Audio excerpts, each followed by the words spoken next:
ప్రోత్సాహకాలు ప్రకటిస్తే తప్పించి పారిశ్రామికవేత్తలు రారు. ఆ ప్రోత్సాహకాలు అందరికంటే ఎక్కువ ప్రోత్సాహకం ఇవ్వడానికి రాష్ట్ర ప్రభుత్వం సిద్ధపడితే, మీరు దాన్ని ఎందుకు అడ్డుకుంటారు? మా ద్వారా ఎందుకు అడ్డుకోవాలని చూస్తున్నారు? మా భుజాల మీద తుపాకులు ఎందుకు పెట్టడానికి చూస్తున్నారు? అన్నది హైకోర్టు నిన్న ఎవరైతే గురుమూర్తి తిరుపతి ఎంపీకి సంబంధించినటువంటి పిల్లో అడిగినటువంటి ప్రశ్న.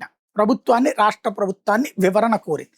ఇక్కడ పాయింట్ ఏంటంటే అదానీ డేటా సెంటర్‌తో పాటుగా ఉర్సా ఇట్లాంటి సంస్థలకి 99 పైసలకే భూములు ఇయ్యడం అన్నటువంటి దాని మీద.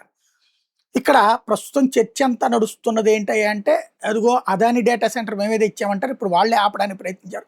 పరిశ్రమల్ని ఆపడానికి ప్రయత్నిస్తున్నారు అన్నది.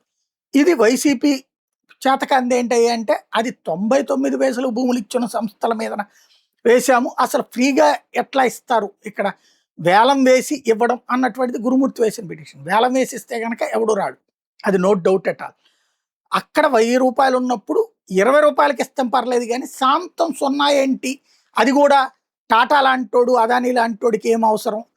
అది ఇంతకుముందు వచ్చినటువంటి వాడి దగ్గర ఏం అవసరం అన్నటువంటిది వాదించడం వీళ్ళకి రాలేదు. ఇద్దరు చేస్తోంది తప్పే.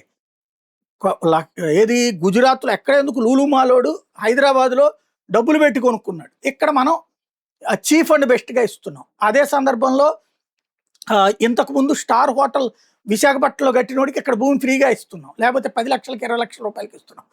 ఇదివరకటి రోజుల్లో ఆడు కోట్ల రూపాయలు పెట్టి డబ్బులు పెట్టి భూములు కొన్నటువంటి వాడు. ఇక్కడ సమస్యలా ఏంటంటే మన వాళ్ళకి ఇప్పుడు తక్కువ రేటుకి ఇచ్చుకోవడానికి ఇది ఒక సెంటిమెంట్‌ని రాజేస్తారు.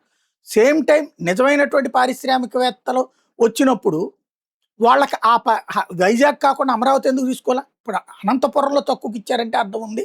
లేకపోతే మంగళగిరిలో తక్కువకి ఇచ్చారంటే ఒక అర్థం ఉంది. ఎందుకు? ఈ పరిశ్రమలు లేవు కాబట్టి. లేని చోటకి రావడం. బట్ ఆల్రెడీ ఇండస్ట్రియల్ సిటీలో 99 పైసలకి ఇవ్వాల్సిన అవసరం అయితే లేదు.